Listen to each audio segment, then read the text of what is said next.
Veronica's pack. Veronica has always been too shy to speak up, until some surprising friends helped her find her voice. Featuring a character created by Kaylin R.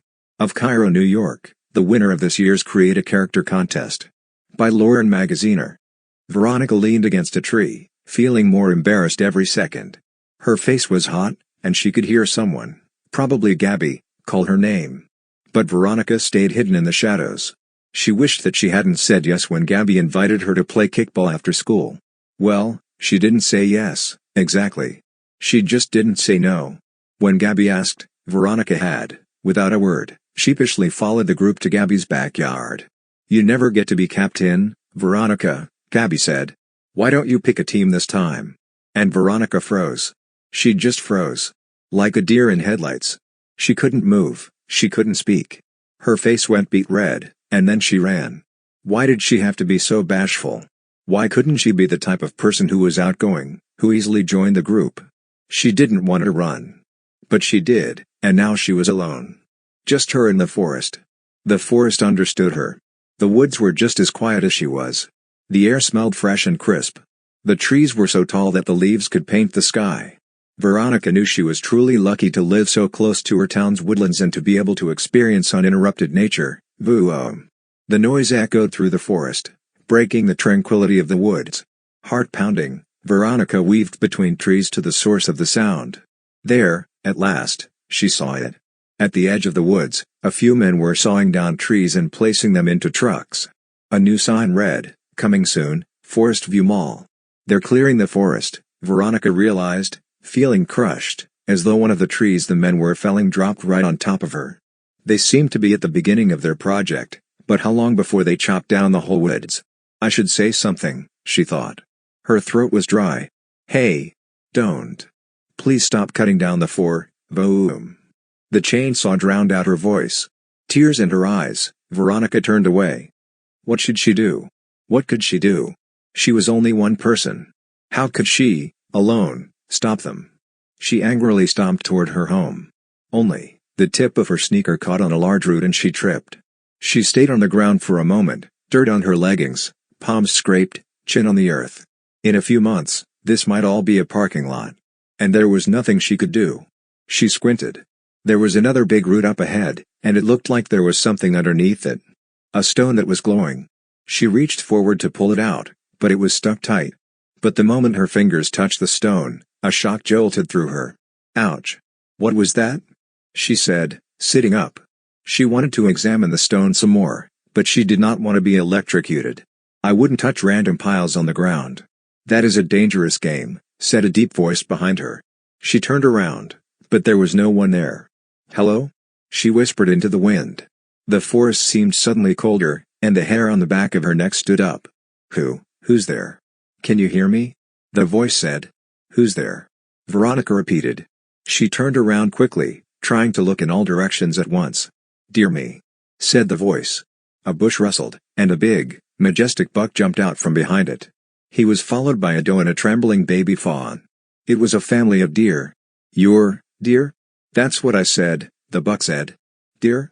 Me. But, I must be dreaming, Veronica said, pinching herself. Deer can't talk. Of course we can. You just couldn't hear. Veronica shook her head. She pinched herself again, but she definitely wasn't dreaming. This was unbelievable, astounding. The doe whistled, and the forest began to rumble.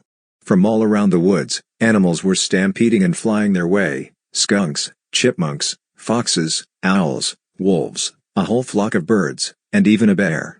She can hear us, the doe said excitedly. Woo-oh-oh, said the owl. The human. They were surrounding her on all sides.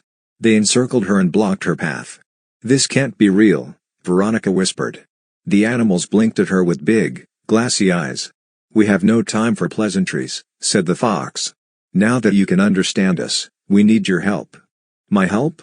You saw the edge of the forest, didn't you? They're destroying our home. It stinks, said the skunk. It's positively unbearable, growled the bear. A snake uncurled itself from a tree branch and swung from its tail. If you let them continue, our home will be history. Veronica shook her head. I'm sorry, I wish I could do something, but there's nothing I can do. There was a collective, disapproving murmur. I can't bear to listen to this, growled the bear, baring every one of its pointy teeth. You don't understand, Veronica said. I'm just one person.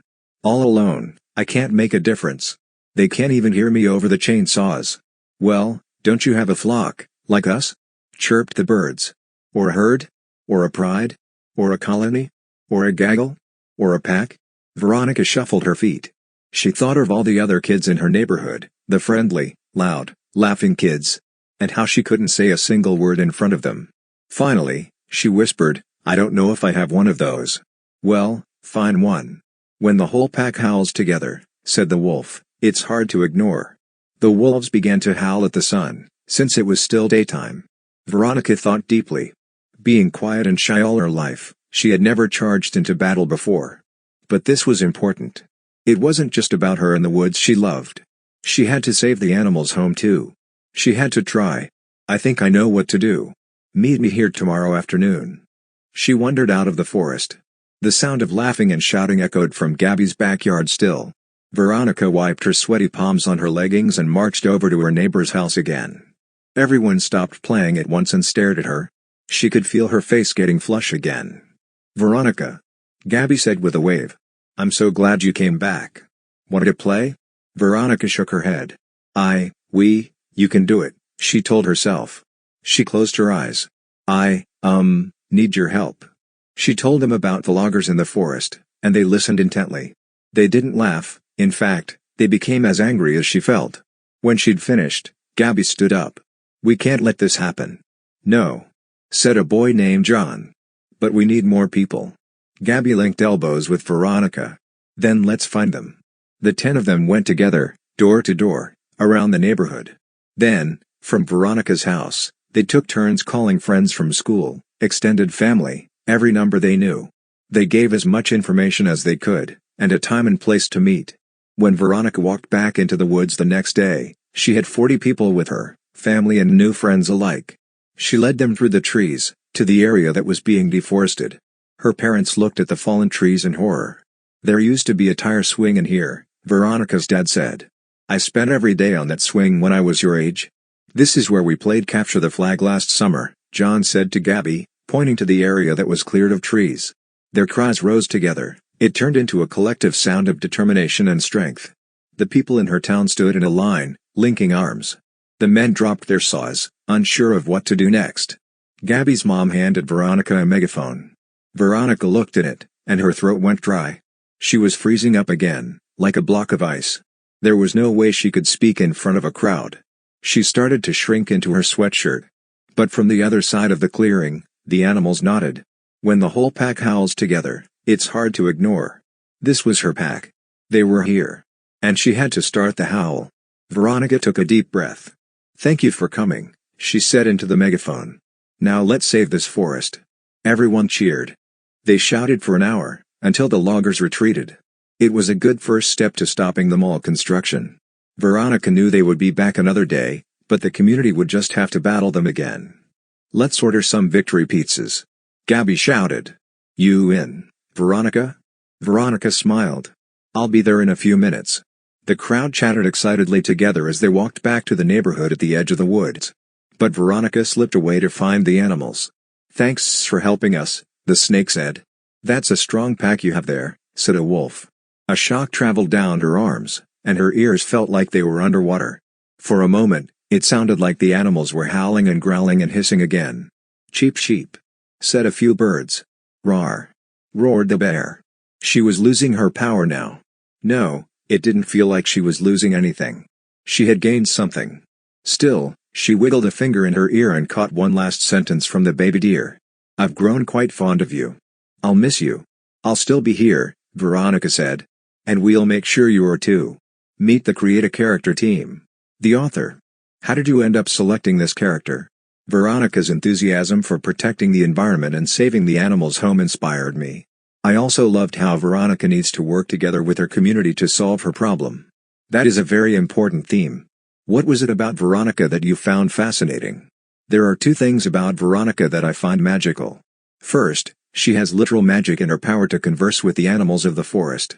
And then there's Veronica's other, deeper magic, her compassionate heart. The winner. What made you think of the character of Veronica? While at my grandparents' log cabin in Pennsylvania, my family and I see animals like turkeys, deer, black bears, and snakes close up. I wanted my character to have these experiences, because seeing wildlife is very special. How did you think of the conflict she faces? I wanted to incorporate a real-life problem that people care about, preserving the environment. I feel that kids my age can relate to Veronica wanting to help with this issue.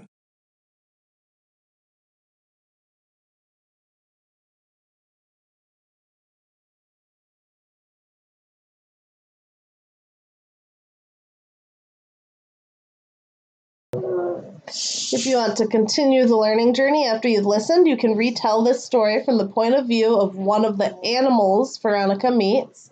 How would the animal recount running into Veronica in the forest? What would it say about what Veronica does? In this story, the wolf tells Veronica, when the whole pack howls together, it's hard to ignore. Watch the video, Sleeping with Wolves, from the Scholastic Kids Press Corps below, to find out what those howling wolves sound like and why it's important to protect wolves. So that's this video here.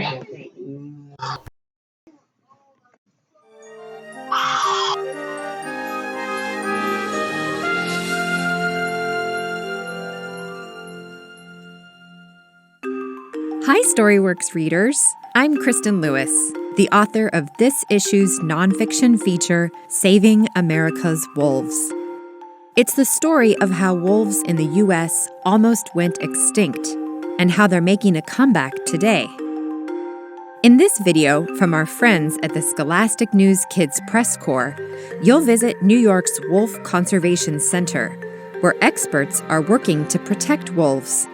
And you'll learn what you can do to help.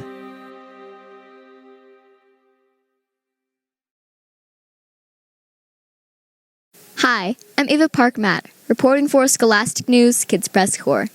And today I'm at the Wolf Conservation Center in Salem, New York. This center teaches people about wolves, their relationship to the environment, and how we can protect their future. And why do people need to raise awareness about wolves? So it's really important that we raise awareness about wolves because they are a keystone species. And here in the United States in the 1970s, they were actually an endangered species with only 500 left. Their populations have grown as we've raised more awareness, but we continually need to help educate the public about why these wolves are so important to their environments and their ecosystems, helping to keep all other animals in balance and keep the environment really healthy. The Wolf Conservation Center is home to 25 wolves and some of the rarest mammals in North America. The Mexican gray wolf and the red wolf are on the critically endangered list and at one point were completely extinct in the wild. The WCC breeds and releases these wolves back into the wild. Although they are making a comeback, they still need our help. What can kids do? What can we do to help save wolves? Absolutely. So kids are awesome because you guys are great educators. Coming and learning about wolves, hearing about them, reading books about them, and helping to tell your parents and your friends and your families is a simple way to help spread the word about wolves. And if you write letters to your senators or any of your representatives in your home state, urging them to help protect wolves, that's a great way to get the word out and help spread that word. And tonight, I'm going to be spending the night sleeping with the wolves. Did you hear that? I'm going to bed now with the sound of wolves as my lullaby. This is Ava Park-Matt reporting for Scholastic News Kids Press Corps, wishing you all a good night.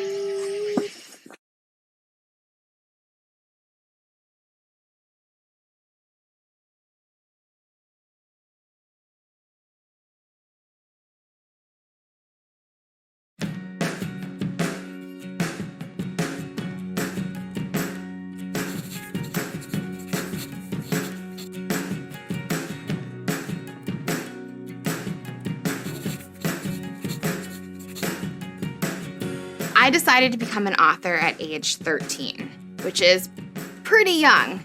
I had an English teacher who encouraged me to write a book, and I said to her, "Really?" And she said, "I believe in you. I think you could do it."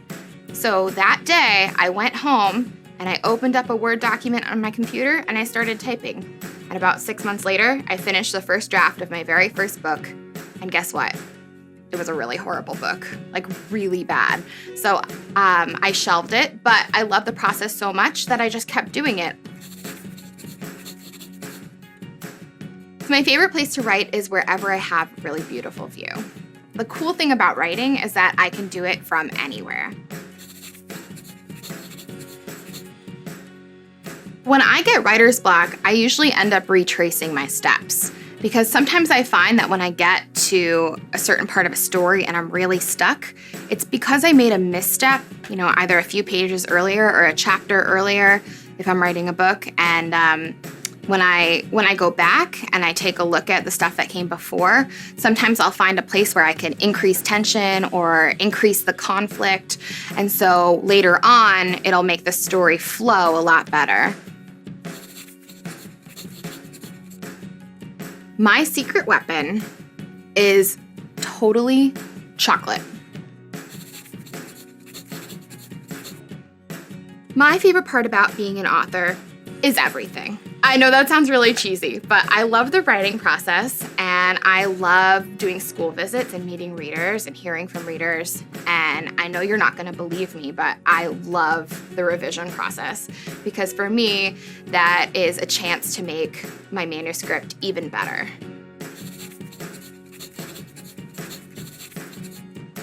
The advice I would give to budding authors is to read and read and read.